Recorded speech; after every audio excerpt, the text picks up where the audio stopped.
অবশেষে এভারকেয়ার হাসপাতাল থেকে ঘোষণা এলো ওসমান হাদি মারা গেছেন। ইন্নানিল্লাহি ওয়া ইন্না ইলাইহি রাজিউন। জেনারেল নুরুল ইসলাম সাদ্দাম বললেন, বারবার অনুরোধ করতাম হাদি সাবধানে থাকো, বের হইও না। ষড়যন্ত্র চলছে। নির্বাচন অত সহজ হবে না বললেন তারেক রহমান। সন্ত্রাসী দমনে শুরু হচ্ছে অপারেশন ডেভিল হান্ট ফেজ 2। এতক্ষণ শুনছিলেন সংবাদ শিরোনাম, এখন জানাব বিস্তারিত। সবকিছুই শেষ, আর কোনো সংশয় নেই, ওসমান হাদি আর বেঁচে নেই।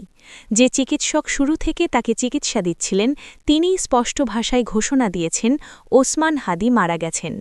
চিকিৎসা সূত্রে জানা গেছে, হাদিকে খুব কাছ থেকে গুলি করা হয়েছিল। একটি গুলি মাথার পাশ দিয়ে প্রবেশ করে বাম পাশ দিয়ে বেরিয়ে যায়। এই গুলির আঘাতে তার মস্তিষ্ক মারাত্মকভাবে ক্ষতিগ্রস্ত হয় এবং তিনি ব্রেন ডেড হয়ে যান। সেই মুহূর্ত থেকেই চিকিৎসকদের মধ্যে এক ভয়াবহ আশঙ্কা তৈরি হয়, তিনি আদৌ বেঁচে আছেন নাকি কার্যত মৃত্যুর কোলে ঢলে পড়েছেন। শেষ পর্যন্ত সব অনিশ্চয়তার অবসান ঘটিয়ে চিকিৎসকরা স্পষ্ট করে জানিয়ে দেন, ওসমান হাদি আর এই পৃথিবীতে নেই, তিনি মারা গেছেন। সবচেয়ে বেদনাদায়ক বিষয় হল, মৃত ঘোষণার পরও তার দেহে চিকিৎসা চালানো হচ্ছে। বাইরে থেকে দেখে মনে হতে পারে হয়তো এখনও আশা আছে, কিন্তু বাস্তবতা নিষ্ঠুর। তার অবস্থা এতটাই সংকটজনক ছিল যে তিনি বেঁচে আছেন কিনা সেই প্রশ্নটিও ছিল কেবল আনুষ্ঠানিকতা। প্রকৃত অর্থে হাদির জীবন এখানেই শেষ হয়ে গেছে। ওসমান হাদি আর আমাদের মাঝে নেই। এই সংবাদটি হয়তো কয়েকদিন পর আনুষ্ঠানিকভাবে প্রকাশ করা হবে, কিন্তু সত্যটা আজই ভয়াবহভাবে আমাদের সামনে দাঁড়িয়ে গেছে। ওসমান হাদি ছিলেন একজন সত্যভাষী মানুষ। তিনি সত্য কথা বলতেন, নির্ভীকভাবে, আপোষহীনভাবে। আর এই সত্য বলার মূল্য তাকেই দিতে হল নিজের জীবন দিয়ে। এই দেশটিতে যারা সত্য কথা বলেন, ইতিহাস সাক্ষী, তাদের জন্য খুব কম সময়ই জায়গা থাকে। একের পর এক সত্যভাষী মানুষকে হারিয়েছে এই বাংলা। আজ হাদির মৃত্যু সেই নির্মম তালিকায় আরেকটি নাম যোগ করল। হাদির মৃত্যুতে আজ শোকাহত সারা বাংলাদেশ। এটি শুধু একজন মানুষের মৃত্যু নয়, এটি সত্যের আরেকটি পরাজয়, ন্যায়বোধের ওপর আরেকটি গুলিবিদ্ধ আঘাত। হাদি চলে গেছেন, কিন্তু রেখে গেছেন প্রশ্ন, এই দেশে কি সত্য বলার অপরাধের শাস্তি মৃত্যুই? শরীফ উসমান হাদিকে গুপ্ত ও নিষিদ্ধ বাহিনী হামলা করেছে বলে মন্তব্য করেছেন বাংলাদেশ ইসলামী ছাত্র শিবিরের সেক্রেটারি জেনারেল নুরুল ইসলাম সাদ্দাম। তিনি বলেন, হাদি জুলাই বিপ্লবের অন্যতম সেনা নায়ক, যার আপোষহীন নেতৃত্ব আজীবন আধিপত্যবাদের বিরুদ্ধে কণ্ঠস্বর জারি রেখেছেন। গত শনিবার ১৩ ডিসেম্বর দুপুরে নোয়াখালীর কোম্পানীগঞ্জ উপজেলায় ২০১৩ সালের ১৪ ডিসেম্বরে ৭ শহীদের স্মরণে আলোচনা সভা ও দোয়া অনুষ্ঠানে তিনি এসব কথা বলেন। হাদির কথা স্মরণ করে শিবির সেক্রেটারি বলেন, গুলিবিদ্ধ হওয়ার ২-৩ দিন আগেও হাদির সঙ্গে কথা হয়েছে। তিনি বিভিন্নভাবে আমাদের সঙ্গে কথাবার্তা বলে আশঙ্কা করতেন আমাকে হত্যা করার জন্য ষড়যন্ত্র করা হচ্ছে। আমি বারবার তাকে অনুরোধ করতাম, হাদি একটু সাবধানে থাকো, বের হইও না। তিনি বলতেন, মৌতের ফয়সালা আসমানে হয়, আমি যদি ঘরের ভেতরও থাকি তাও তো মারা যাব। সুতরাং ঘরের ভেতর থেকে মৃত্যুবরণ করতে নয়, রাজপথে থেকে মৃত্যুবরণ করার জন্য আমার জন্ম হয়েছে। শিবির সেক্রেটারি বলেন, এই ভরা মজলিসে মহান রবের কাছে তার প্রাণ ভিক্ষা চাই। আল্লাহ যেন আধিপত্যবাদের বিরুদ্ধে এই বলিষ্ঠ কণ্ঠস্বরকে আরও কিছুদিন আমাদের জন্য ফেরত দেন। উদয় অথবা অস্তের কোনো ক্লান্তি আমাদের দুর্বল করতে পারবে না উল্লেখ করে শিবির সেক্রেটারি বলেন, আমাদের শাহাদাতের তামান্না আমাদের রক্তের ধমনীতে প্রবাহিত হয়।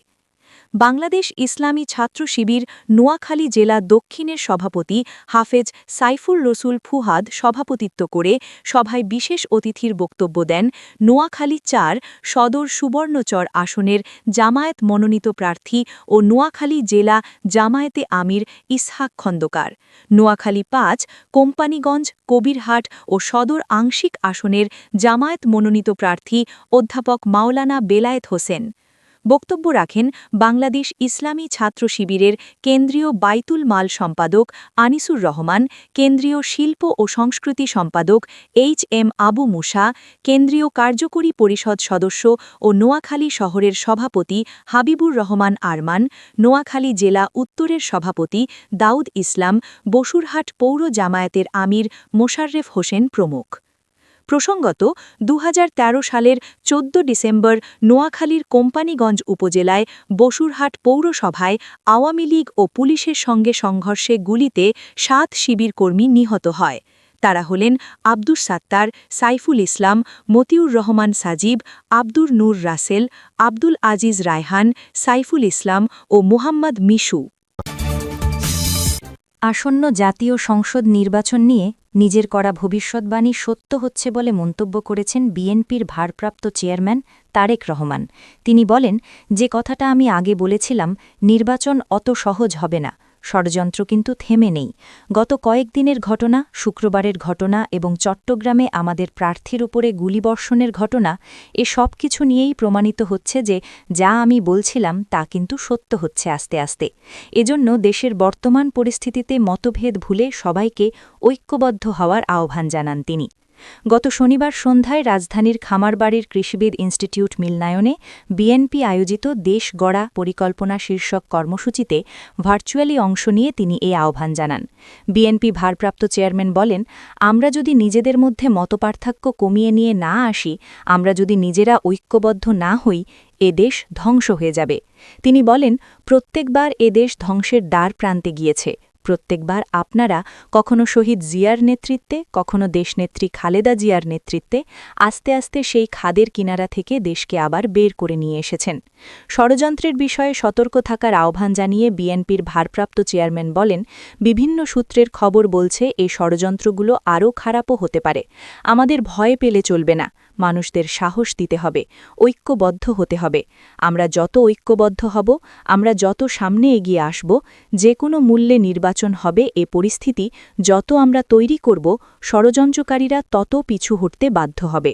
চট্টগ্রামে ও ঢাকায় ২ সম্ভাব্য প্রার্থীর উপর গুলিবর্ষণের ঘটনা সম্পর্কে তারেক বলেন, চট্টগ্রামে ঘটনা ঘটেছে, গতকালও একটা ঘটনা ঘটেছে। এ ঘটনা দিয়ে কেউ কোনো ফায়দা লোটার অবশ্যই প্রচেষ্টা চালাচ্ছে। সবাইকে সজাগ থাকতে হবে। ইনকিলাব মঞ্চের আহ্বায়ক শরীফ ওসমান হাদির উপর হামলার পেছনে কারো কোনো অসৎ উদ্দেশ্য আছে কিনা ভেবে দেখার পরামর্শ দিয়েছেন এই নেতা। খাল খনন, স্বাস্থ্য কার্ড, কৃষক কার্ড, ফ্যামিলি কার্ড, শিক্ষা ব্যবস্থা, বেকার সমস্যা, তথ্য প্রযুক্তি, বায়ু ও পানি দূষণ রোধ প্রভৃতি বিষয়ে বিএনপির প্রণীত পরিকল্পনাগুলো এবং তার বাস্তবায়ন প্রক্রিয়া বিস্তারিতভাবে তুলে ধরেন তিনি। নেতাকর্মীদের উদ্দেশ্যে তারেক রহমান বলেন, এখন আমাদের সময় এসেছে আমি কি পেলাম এটা বাদ দিতে হবে। সময় এসেছে আমি দেশ এবং জাতির জন্য কতটুকু করতে পারলাম। আজকে আপনি যদি দেশ এবং জাতির জন্য কিছু করেন, তাহলে আগামী দিনে আপনার সন্তান, আপনার নাতিপতিরা ভালো থাকবে, আপনার ভবিষ্যৎ বংশধর ভালো থাকবে। আসুন আমাদের লক্ষ্য হোক দেশে শান্তি, শৃঙ্খলা এবং আইনের শাসনকে প্রতিষ্ঠিত করা। যুদ্ধে নামার আহ্বান জানিয়ে তারেক রহমান বলেন, এখন আর ঘরে বসে থাকার সময় নেই। দয়া করে আসুন, এ যুদ্ধে আমাদের জিততে হবে। এ যুদ্ধে জেতার সবচেয়ে বড় সহযোগী কে? বাংলাদেশের জনগণ। বাংলাদেশের জনগণকে সঙ্গে নিয়ে এ যুদ্ধে আমাদেরকে জিততে হবে, এর কোনো বিকল্প নেই। বিএনপির সিনিয়র যুগ্ম মহাসচিব রুহুল কবির রিজভীর সভাপতিত্বে ও যুগ্ম মহাসচিব হাবিব উন নাবি খান সোহেলের সঞ্চালনায় এ কর্মসূচিতে সকালে উদ্বোধনী বক্তব্য দেন দলের স্থায়ী সমিতির সদস্য আমির খসরু মাহমুদ চৌধুরী। তারেক রহমানকে গণতন্ত্রের পথপ্রদর্শক আখ্যায় আমির খসরু বলেন, এখন যার অপেক্ষায় বাংলাদেশ, গণতন্ত্রের টর্চ বেয়ারার তারেক রহমান আগামী ২৫শে ডিসেম্বর বাংলাদেশে ফিরে আসবেন। এটা আমাদের আনন্দের সংবাদ।